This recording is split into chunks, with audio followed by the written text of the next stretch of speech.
Hey watch friends, we've recently reviewed some fun, quirky watches, and I thought we would round things out today with this Xeric Halograph 3 Automatic. This is one I actually backed on their Kickstarter quite a while back, and I'm finally getting around to reviewing it. Before we dive into the watch itself, let's go ahead and take a quick look at the packaging. The watch ships in this thin outer cardboard box, which does have the Xeric logo embossed there. And then inside, you have this pod-style case. It does have dual zippers running the length of it.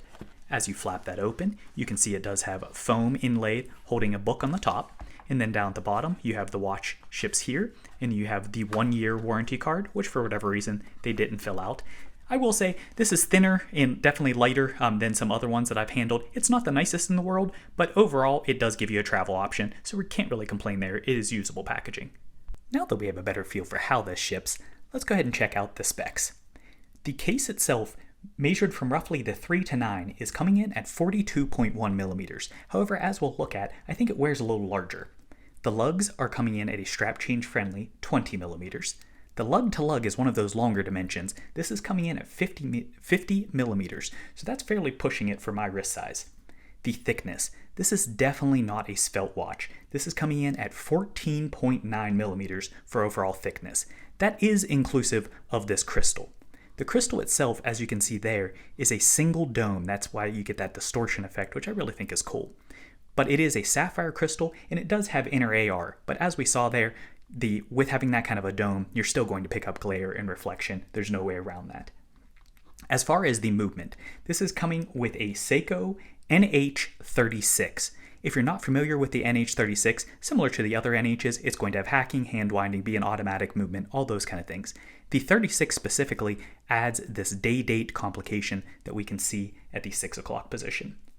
As for the water resistance, I think it's fitting for the style. It is coming in at 50 meters or 5 atmospheres. Certainly not going to be the highest in the world, not one I'd jump into a pool with, but again, I don't think that is in keeping with the style, and it's better than 3 atmospheres, so we'll take it. As far as the weight, this is coming in at 96.2 grams, and that is on this included rally strap that comes standard. I will say the bulk of that weight, as you'd expect, is in the head itself, so it is a little bit top heavy, but mainly I think owing to the way that it wears more so than the overall weight, but we'll talk about that as we get into it. Alright, so now that we have the basic specs out of the way, let's get a better feel for the watch itself. First, for the colors. There are 10 total color variants that are available with this, so we're not going to look at them all today, but I do encourage you to check out their website to see more. There's of course the black and lime that we're looking at today. There's additionally a black-based version that does have what I'm calling blue, pink, and yellow accents, like your original printer cartridge colorations there. Very 80s style, love that. There's additionally a very bold yellow as well as an orange. There's a maroon version and a couple different blue variants and other options as well. So really cool touches there. As far as the watch itself or the dial itself, there is so much to talk about here and so much that's going on. One of the main things that you're going to notice is at the top half of the dial, you can't help but notice those humps that it has with all the numerals running across those that will look at the numerals further. It's going to have mixed finishing though across the dial. You have nice accents on the lower half where you have kind of that inlay which brings in some brushing and some different finish that's going on there. And then as you go out to the humps, that changes up the finish there as well. And then out on the perimeter, you do have that rehot that's applied as well. So you have a lot of different slopes, a lot of different angles, really quite a lot going on. Down at the 6 o'clock position, you're going to notice that it does have the grille, which is in the vehicle styling, that does accent and encase the day and date complication. Additionally, you're going to have a lot of printing across the dial. Of course, the numerals, the hashes there, and then as you move out to the rehot, you have those hashes as well. But at the 6 o'clock position, you do have the applied Xeric logo.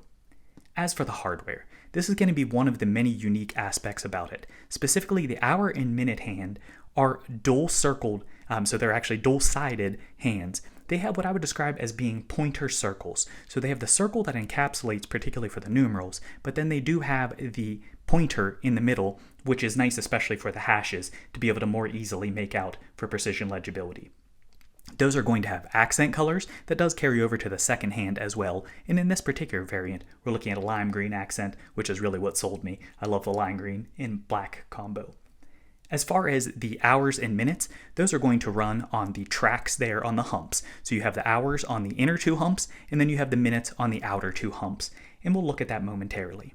Actually, let's go ahead and just check that out. As far as those humps go, let's go ahead and first grab a hold of that crown.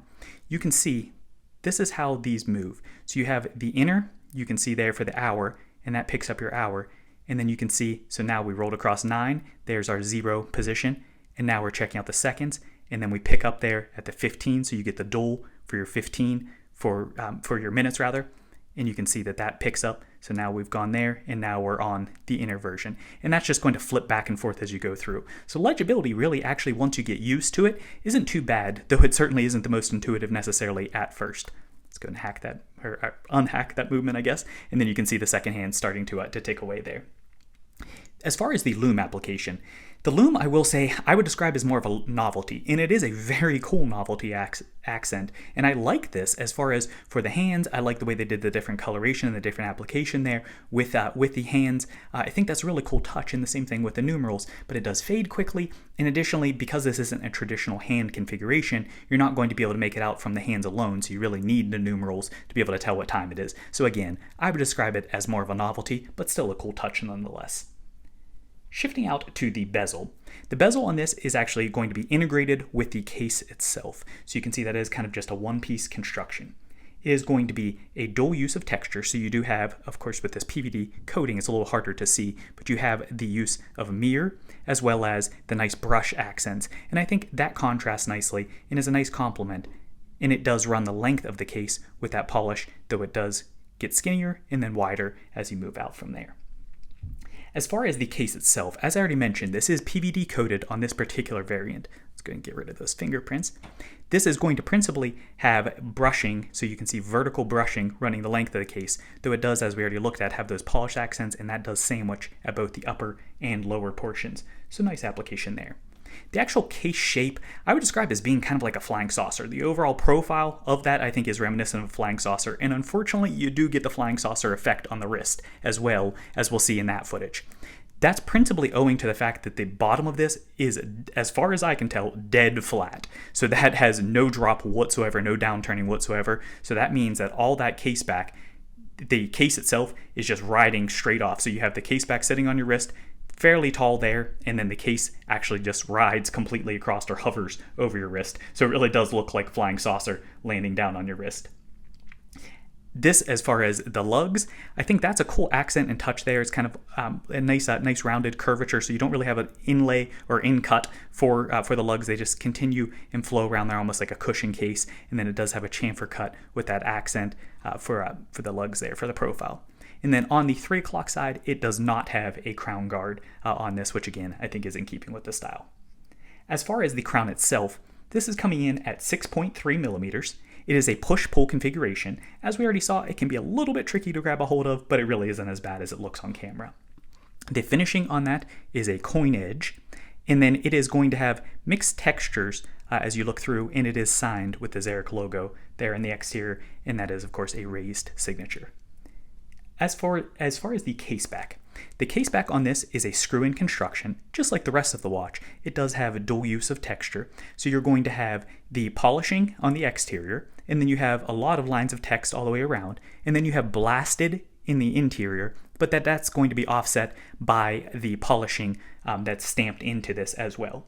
The main things you're going to notice is, of course, it says the Halograph Automatic 3 or Halograph 3 Automatic, which is a mouthful there, but then additionally you have your limited edition, then your serial number down below that, as well as the most prominent is, of course, going to be that car accent, which, of course, is in keeping with the overall theme.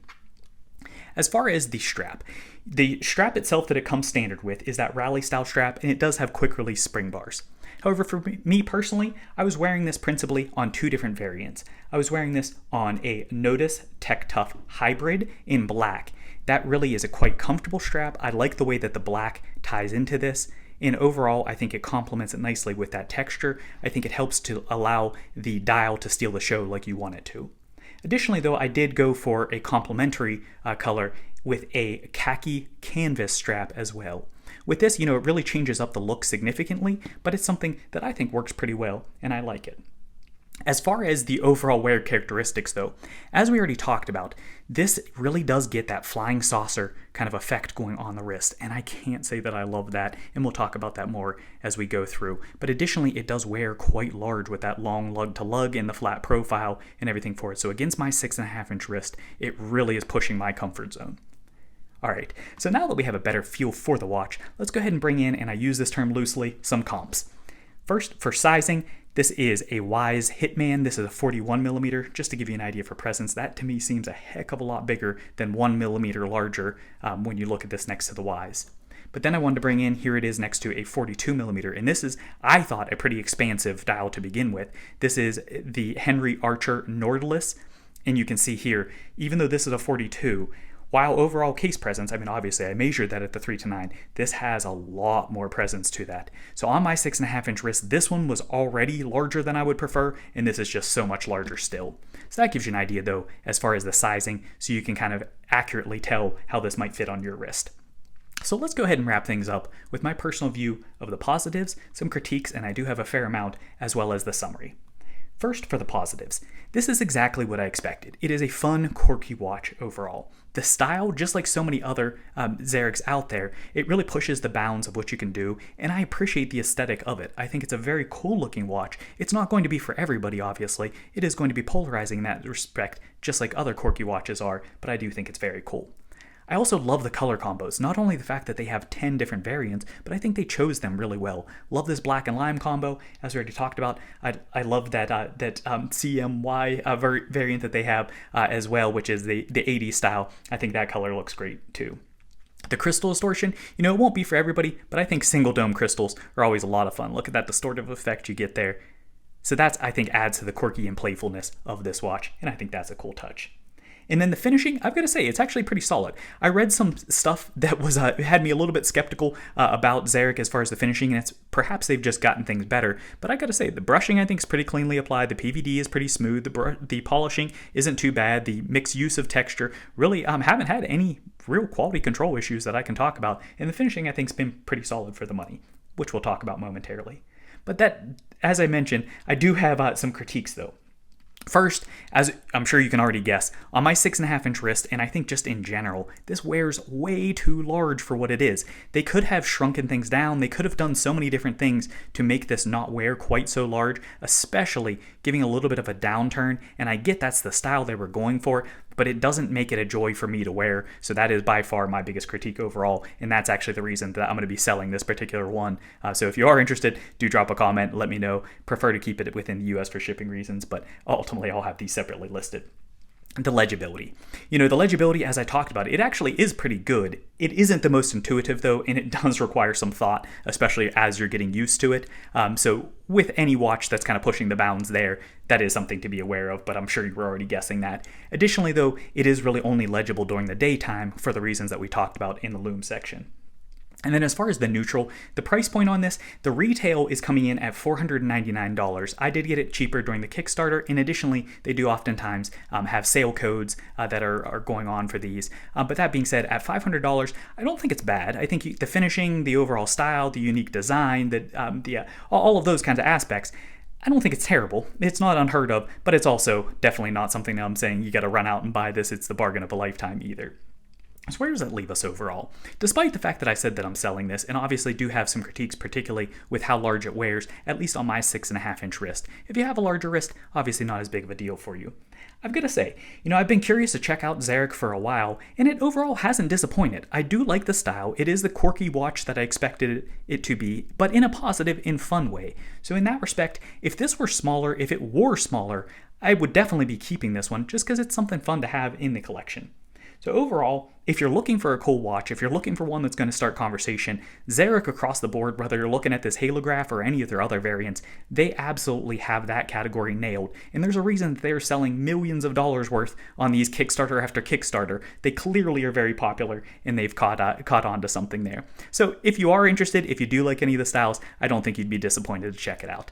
So I hope this has been a fun first look for you, or fun look for you rather. If you did like this, please do tap that like button. Additionally, if you haven't done so already, please give that subscribe button a tap. And do drop a comment, let me know out of the 10 variants, which one's your favorite. Do you like this version? Do you like any of the Xerics? Do you find them to be too over the top, too hyped? Or ultimately, do you think that they are cool and appreciate for the innovation that they're doing like I do? Alright, thanks for watching.